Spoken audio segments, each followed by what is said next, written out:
On honore à travers vous d'abord l'écrivain, M. Hollen. Vous êtes l'auteur de 17 ouvrages, je ne vais pas tous les énumérer.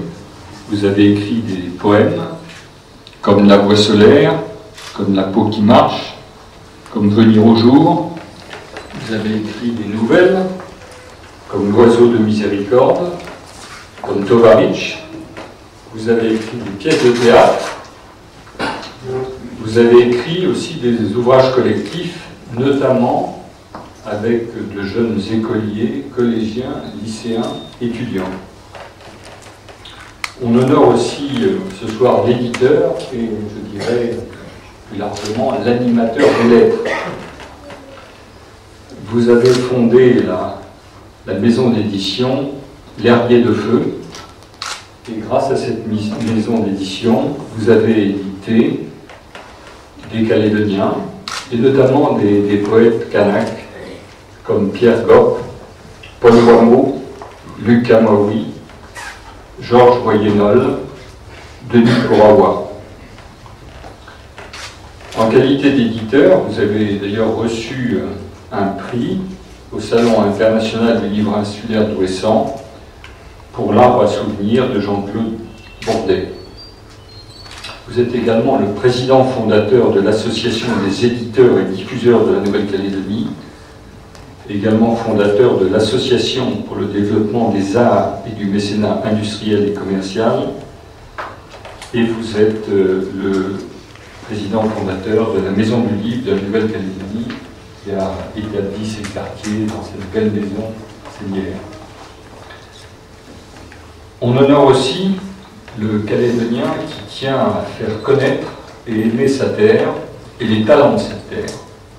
Vous avez été invité à la Comédie Française à Paris, vous avez été l'invité d'honneur au Festival de poésie de la ville de Marseille, et vous avez représenté la Nouvelle-Calédonie pendant l'année de la francophonie. Vous avez fait le tour de quelques villes de France, Limoges, Quimper, et quelques autres. Et puis, on salue en vous, et on honore en vous, l'homme de cœur et d'action. Vous avez mis votre art au service, par exemple, des anciens. C'était le projet Visage en 1998, avec des anciens du CHS. Donc vous avez contribué à faire un livre avec des photos, avec des textes, et le produit de la vente de ce livre a permis d'améliorer le bien-être de ces anciens. En 2001, vous lancez cette opération 2002 Odyssée Bleue. Là, c'est avec des enfants des quartiers périphériques. Et grâce à cette opération, ces enfants peuvent partir en vacances pour la première fois. Aujourd'hui même, vous œuvrez aux côtés de la Croix-Rouge pour lutter contre l'illettrisme. Vous avez reçu de multiples prix. Je ne vais pas les énumérer tous. Mais aujourd'hui, vous recevez, pour un homme de lettres, le prix suprême, puisque en 2009, Frédéric Mitterrand vous décerne la distinction de chevalier des arts et des lettres pour, dit-il, votre contribution et votre engagement passionné au service de la culture de votre pays.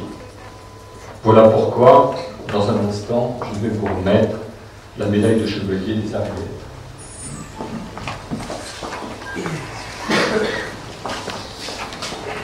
Monsieur Hollen, au nom du ministre de la Culture, nous vous faisons chevalier de l'Ordre des Arts et des Lettres.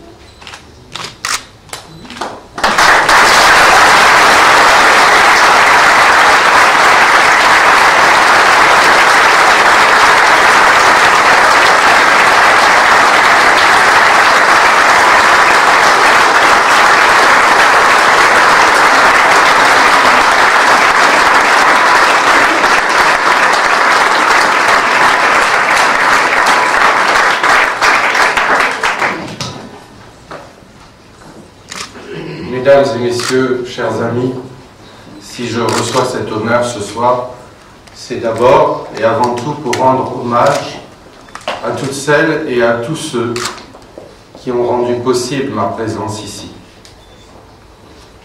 Je souhaite donc dédier cet insigne à cette longue liste d'hommes et de femmes, au premier rang desquels je place ma famille, mes parents, mon père disparu, ma mère qui la première m'a appris à lier les lettres aux lettres et les êtres aux êtres, mais aussi à tous ces professeurs, à tous ces auteurs, à toutes ces rencontres qui m'ont nourri, aidé, inspiré. Il y a plusieurs façons de naître, puis de grandir, lire et écrire en font partie. Je souhaite aussi dédier cette médaille à la Maison du Livre de la Nouvelle-Calédonie, à cette terre qui m'a tant donné, à ce peuple qui m'a toujours aimé, respecté, accueilli. Je n'oublie pas non plus tout ce que ma famille paternelle, allemande d'origine, française depuis un siècle et plus, doit à la France. Celle de Verlaine et d'Hugo, celle de Raymond Lacroix et de Wayagorode, celle d'Apollinaire Anova et de Jean Mariotti, pas celle des bagnes ni de l'oubli. Et alors que je suis là devant vous, debout, à vous regarder, il me revient en un éclair le souvenir de mon premier livre, Mémoire d'un âne. Vous riez, vous avez raison. Il va de soi que cette lecture était à bien des titres prémonitoires. Car à vous entendre résumer mon parcours, monsieur le commissaire, je ressens comme une étrange impression de dédoublement. Cette vie est-elle vraiment la mienne? N'aurais-je pu la vivre autrement? Consacrer mes forces à autre chose ou à quelqu'un, prendre un autre chemin? Oui, peut-être.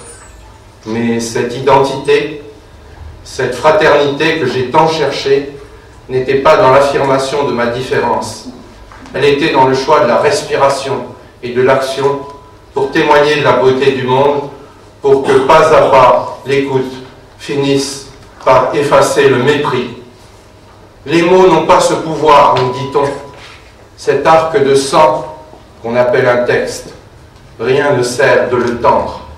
Pourtant, certains mots volent au-devant de nous, et l'espace d'un battement de cils nous libère de la misère et de la peur. Certains mots nous permettent de comprendre, prendre avec soi jusqu'au frisson, pour pouvoir ensemble, entre la terre noire et le rêve, ouvrir nos mains, voir et nous voir. Parfois, au cœur du tumulte, se crée assez de silence pour entendre ce qui n'est pas dit. Alors, tout devient possible. La vie prend du sens et de toutes parts, la lumière jaillit. N'est-ce pas là justement le pari de tout art et de toute littérature, se rencontrer enfin au bord des mots, au bord du monde, au bord des livres, pour que le savoir remplace l'ignorance et la joie du partage, le goût de la domination. Et si mes mots ressemblent à la vie, s'ils ont à voir avec la justice, s'ils ont à voir avec le bonheur, s'ils savent semer et sourire, tel un navire qui sait réunir les rives, alors seulement j'aurai réussi. Je vous remercie.